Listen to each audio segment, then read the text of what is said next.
አዲስ አበባ ነው የምኖረው። ስንት ብር ነው የጎደለው? 400,000 ብር ይለቅላቸዋል። 400,000 ብሰጦት አዎ ከዛ ልጁን ያሳዩናል። ኧረ በሚገባ በስመ አብ ወልድ። ኧረ እንዲህ አይነት ለራሴ ከቤት የማልወጣ ሴት ነኝ። እግዚአብሔር ይፍረድብኝ። እኔ እንዲህ አይነት ነገር እኔ አላቅም። በተፈጥሮ እኔ ውጭ የምወጣ ሰው አይደለም።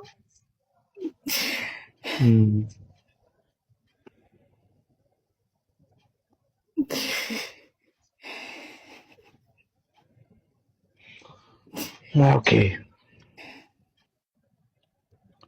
400,000 ብሩን እኔ ሰጦታለሁ። እሺ እድሜ ይስጥ፣ ጤና ይስጥ፣ ዘመን ይባረክ፣ ረጅም እድሜ ይስጥ። ክፉ አይንካ፣ መድኃኒዓለም ክፉ ያስነካ። ፈጣሪ ኢየሱስ